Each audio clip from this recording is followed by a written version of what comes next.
Warning: this episode contains graphic descriptions of violence, child murder, and domestic violence. Welcome to Australian Crime Stories. Make sure to follow on your listening platform and social media to stay up to date with the latest episodes. In March 2004, Anna Kemp and her daughter Gracie vanished from their home in Mornington, Victoria. The case began as a simple missing persons report assigned to Detective Narelle Fraser, but would quickly become her most haunting case. Over the weeks that followed, the search revealed a trail of strange messages, hidden evidence, and a mystery that would shock the community. Uncover the dark corners of this unique country with this chapter, Mornington Monster. This is Australian Crime Stories.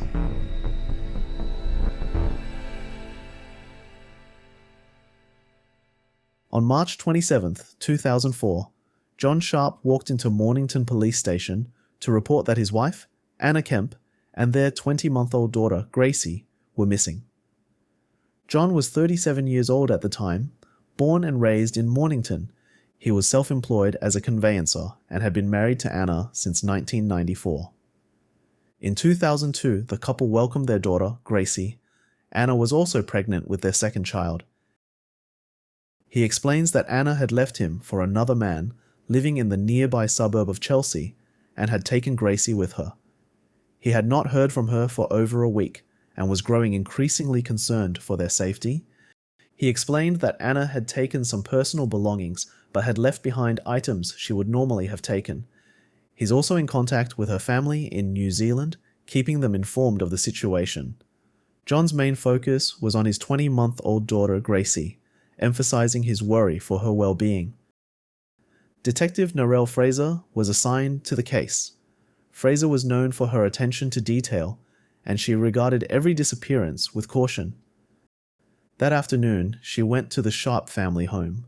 The address was in a quiet street of Mornington, a modest, neat house.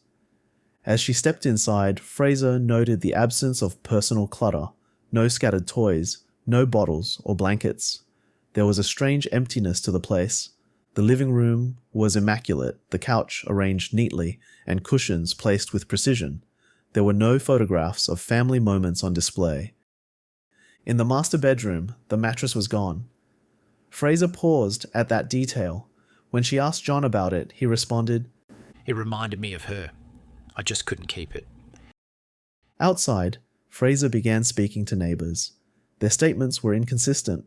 Some recalled seeing Anna in the days before her disappearance.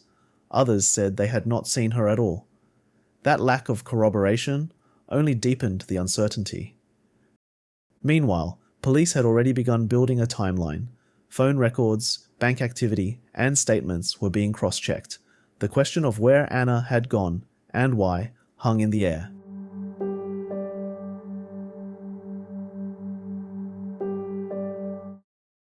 Anna Marie Kemp was a New Zealand-born woman who moved to Mornington, Victoria, where she met her future husband, John Sharp, while both were employed at the Commonwealth Bank.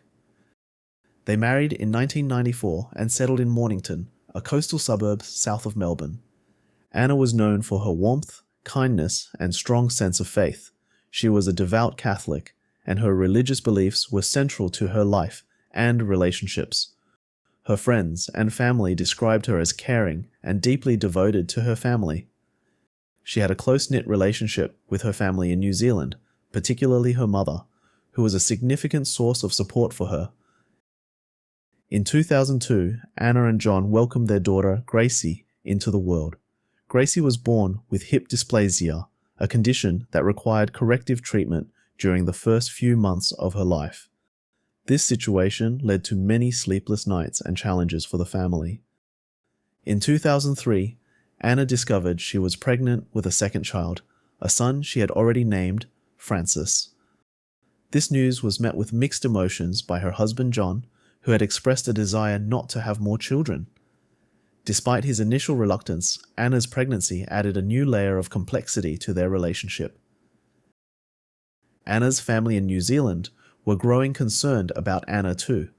On the 29th of March, 2 days after John reported her missing, The family received an email from Anna saying that she is happy and safe. Please respect and understand my wish for privacy and take comfort in the fact that I am about to enjoy life like I have never before. Flowers and a card had also been sent to Anna's mother for her birthday. From both communications, the family felt something was wrong. They decided to go to New Zealand police and report her missing themselves. Anna's mother expressed doubts to them about John's account of events and noted the inconsistencies in the communication she had received. In May 2004, John appeared on national television, pleading for information about his missing family. Holding a photograph of Gracie, he spoke directly to the camera. Anna, our marriage may be over, but I still love you, and you are the mother of our beautiful daughter Gracie, whom we both adore more than anyone else. He began to cry, stating that he had spoken to Anna a week earlier and asked for anyone with information to come forward. The emotional plea divided viewers. Some saw genuine emotion from a father trying to keep himself composed. Others saw a controlled emotional display that wasn't appropriate for the gravity of the situation. For Detective Fraser, the televised plea was not theatre. It was material, the phrasing, the steady, measured delivery, the way he referred to Anna in ways that implied distance rather than immediacy. At one point, he also slipped into using past tense when referring to Anna.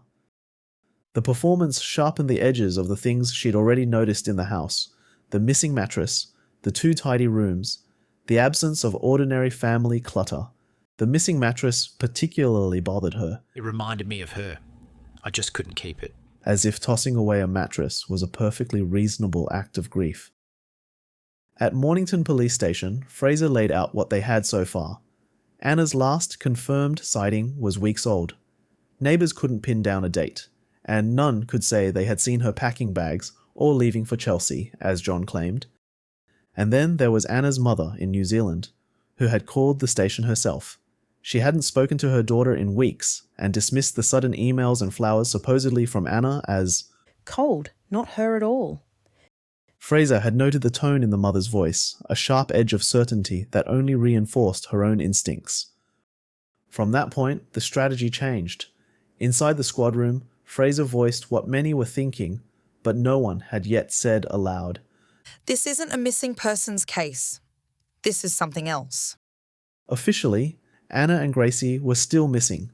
But behind closed doors, Fraser and her colleagues started pulling at threads. Phone records were checked. No outgoing calls, no incoming ones, not a single signal from Anna's mobile since the middle of March. Bank accounts showed nothing either. No withdrawals, no activity. People who truly vanished often left digital footprints, a stray withdrawal, a text, a late-night call. Anna had left nothing. Fraser requested further interviews with John. Each time, his tone was cooperative but strangely flat, his words delivered as if rehearsed. He again stated that she had moved in with some bloke in Chelsea. But when pressed for a name, an address, any detail at all, he faltered. Fraser took note in her pad. No detail, no urgency. Affect flat. Meanwhile, the team began discreet surveillance. They wanted to know what John did when no one was watching. Officers tailed him in unmarked cars, watched his movements, sifted through his rubbish on collection days.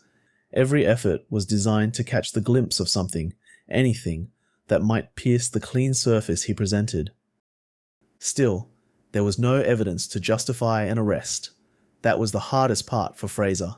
Her instincts were screaming, but instinct alone wasn't enough. Without a body, without proof of violence, they risked the entire case collapsing in court. So they waited and they watched, tightening the net thread by thread. At night, when Fraser went home, she thought about the little girl. She pictured Gracie's empty cot, the tiny shoes left by the door. Mothers didn't just vanish without a trace. They didn't stop calling their own families, and Catholic devotees wouldn't so easily abandon their marriage and family for another man. Weeks rolled by. Each day, Anna's family called from New Zealand. their voices cracking with desperation. Each time, Fraser had to tell them the same thing. They were doing everything they could. Behind the scenes, she carried the weight of those conversations. She knew in her bones Anna wasn't coming home. What she didn't know was how to prove it.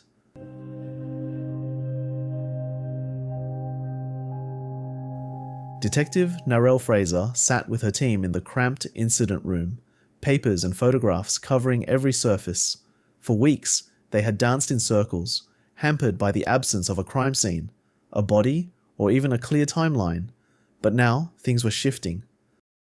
The first break came with the emails. Investigators subpoenaed records from Anna's provider, following the trail of the messages supposedly sent from her account after her disappearance. On the surface, they had read like reassurance, brief, almost dismissive notes to family, claiming she was alive, that she needed space. But the forensic IT team found something damning. The logins traced back not to New Zealand, not to Chelsea, but to Mornington. More specifically, to the Sharp household itself. John had written the messages himself. Next, they needed to locate where he got rid of the mattress. Investigators traced the disposal records. They learned he had hauled it to the tip shortly after she was last seen. Landfill searches were authorized. Officers in white Tyvek overalls and masks trudged through the muck with rakes, boots sinking into layers of waste. Each shovel of rotting trash might yield the tiniest fragment of fabric, a smear of blood, a clue that proved beyond doubt that John Sharp's story was a lie. The landfill search dragged on for days. Meanwhile, the forensic accountants combed through their finances. There were no plane tickets purchased in Anna's name, and no withdrawals from her accounts. It was becoming an open secret that John was a suspect, but Fraser knew the case needed more. Anna's family had stopped pretending. Her mother told Fraser bluntly over the phone, He's lying. Anna would never leave us like this, not without a word. Don't let him get away with this. Please find my girl. As the pressure mounted, cracks began to appear in John's composure. Once eager for media coverage, now he grew evasive in follow-up interviews. Detectives had called him in again and again, each time probing deeper, repeating the same questions to catch the cracks. John, if Anna left you, why did she take her purse? Why are the emails traced back to your house? Why would she disappear without telling her mother when they spoke almost every day? John's answers grew thinner with each session. He would rub his hands together, stare down at the table, repeat himself like a scratched record. I don't know. She just left. She was unhappy. Behind the glass, Fraser watched him unravel. She had seen grief before, the raw, jagged pain of husbands, mothers, and children when a loved one went missing. This wasn't grief. This was calculation, fraying at the edges. The hunt for evidence, for something irrefutable, became relentless. Somewhere in the landfill, somewhere in the records, somewhere inside John Sharp's carefully staged life, the truth was waiting to be unearthed, and Fraser was determined to drag it into the light.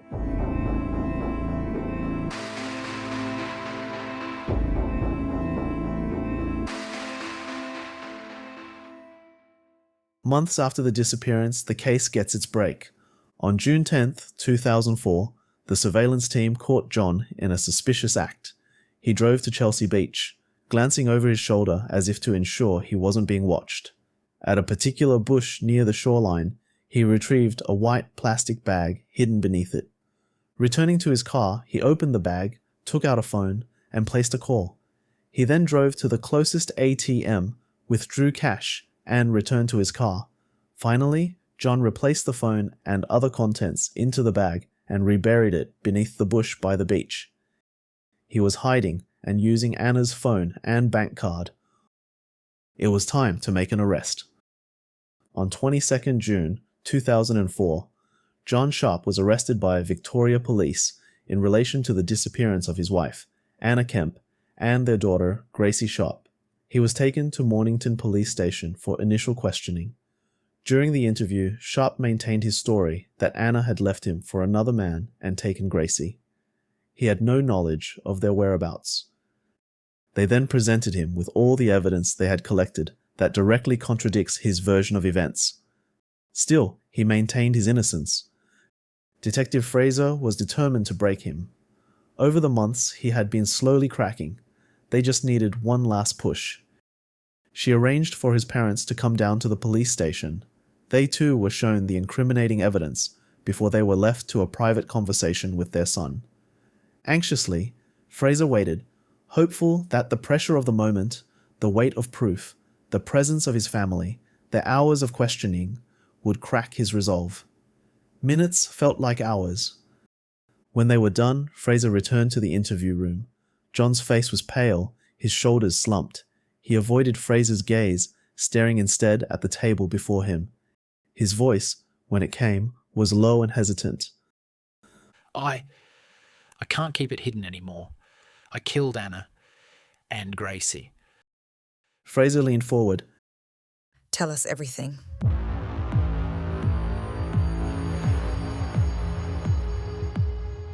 Detective Narelle Fraser had heard confessions before, but never one like this. What struck her wasn't drama or emotion, it was the mechanical way John Sharp recounted the murders, as though he were describing a household chore. He began with Anna. On the night of March 23, 2004, he waited until she was asleep in their bed. He went to the garage and retrieved a spear gun, a weapon he had bought days earlier under the pretext of fishing. With calculated calm, he returned to the bedroom, pressed the steel-tipped bolt against her head, and fired. She convulsed, but death wasn't instant. John reloaded and fired into her skull again. He then covered her body and slept on a sofa bed downstairs. Days passed with Anna's body hidden in the marital bed. Eventually, he buried her in a shallow grave in the backyard, beneath layers of soil and garden debris. On the 27th of March, 4 days after killing Anna, John then turned the spear gun on his 20-month-old daughter. First, he drank several glasses of whiskey to help numb his feelings. He then fed her, dressed her, and placed her in her cot before raising the weapon. The first bolt struck her in the head, but didn't kill her outright. She cried. She was in pain. Instead of stopping, Sharp retrieved the 2 spear shafts he had used on Anna and fired them into Gracie's head, but she was still alive, so he withdrew one spear and fired it again, finally killing her. John Sharp placed her body in a garbage bag and disposed of it at the Mornington landfill. At the same time, he disposed of the spear gun, spears, clothing, and Gracie's toys. On 29th March 2004, John went to the Bunnings warehouse in Frankston and bought duct tape, 2 tarpaulins, and an electric chainsaw. The next day, he dug up Kemp's body, dismembered it into 3 parts, and wrapped the remains in a tarp. He then discarded them, along with the chainsaw, in waste bins at the Mornington dump. That same day, he also sent a fabricated email to Kemp's family in New Zealand to make it appear she was still alive. Fraser would later describe this confession as the darkest in her career. The room had gone silent, officers shifting uncomfortably in their chairs as John explained the horrors. They pressed him for his motives behind the 2 murders. John described his marriage to Anna as strained and unhappy. He specifically told investigators that Anna had been controlling and moody, and that this was a source of constant tension between them. He said he felt trapped in the relationship and increasingly burdened by responsibility. He also stated, I was thinking of taking care of Gracie by myself. Suggesting a belief that removing Anna would allow him to keep custody of their daughter without interference. This implies both a desire to escape the marriage and to maintain control over their child. John admitted that these thoughts formed part of his mindset in the days before the murders, and he described his actions as premeditated. However, he did not express remorse in a straightforward way, framing it instead as solving a problem from his perspective. John admitted that, in the days after Anna's death, he planned what to do about his daughter. First, he rationalized that Gracie could not live without her mother. He told police, The child belongs with the mother. Indicating that once Anna was dead, he felt Gracie's life had no future worth preserving. He expressed that he thought Gracie would suffer emotionally without her mother, and in his mind, killing her was a way to protect her from that suffering. He also said he wanted to finish it, to ensure there were no loose ends after killing Anna. This suggests that his motive included a desire for total control and closure, removing any trace of the life they once had. Ultimately, he decided to kill her rather than face the consequence of Anna's absence or risk losing custody battles. It was deeply distorted reasoning. To Fraser, it was cowardice dressed as rationale.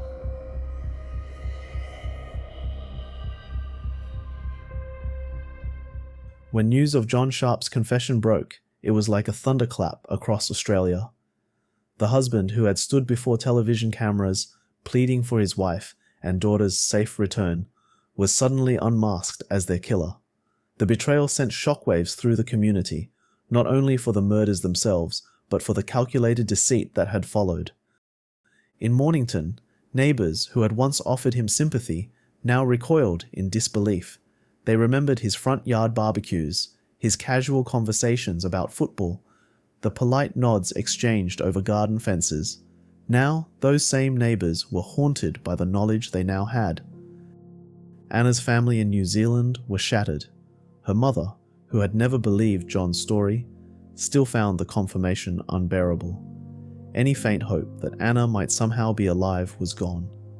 In interviews, she spoke through tears of her daughter's warmth, her laughter, her love for little Gracie. She adored that child. Anna would never have left her. Never. The extensive search of Mornington's dump soon came to an end, with Detective Fraser discovering the first garbage bag with body parts. Further remains were recovered scattered across various areas of the landfill. Both Anna Kemp and Gracie Sharp were buried at Green Park Cemetery in Dunedin, New Zealand. Anna was buried under her maiden name, Kemp, and her grave includes a memorial mentioning her unborn son, Francis.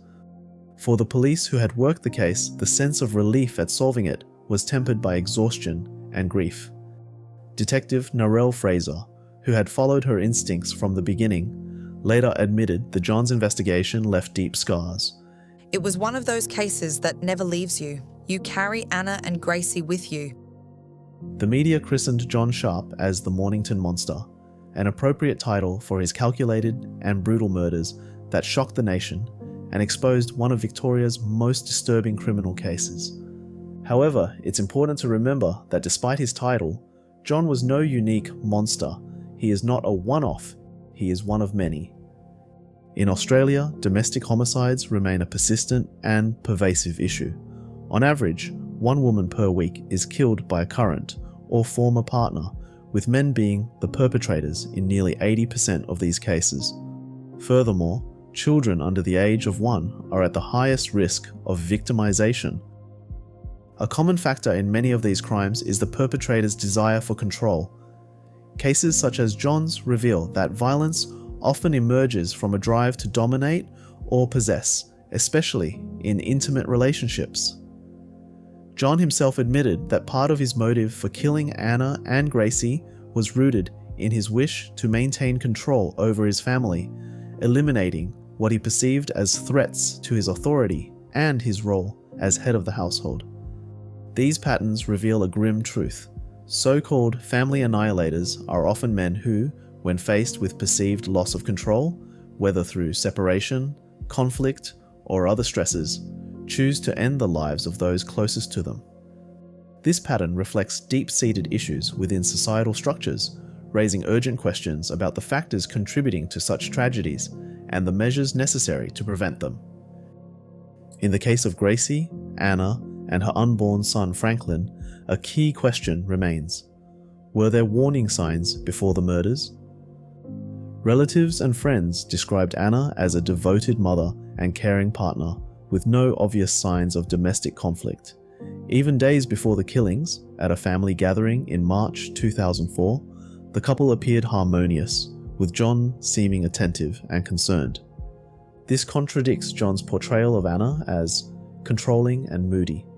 Some suggest any conflict was hidden. Others argue the tension was one-sided, driven by John's dissatisfaction.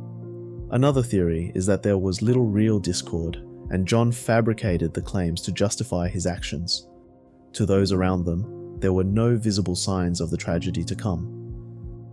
However, when looking into John's past, context is given for the kind of man he was, and potentially the true motive of the murders.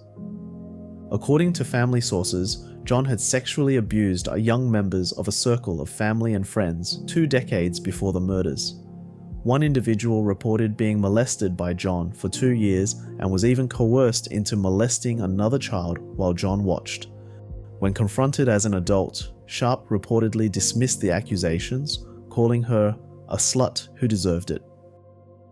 Additionally, some family members believe that Anna discovered John's abuse of Gracie, which may have led to the murders.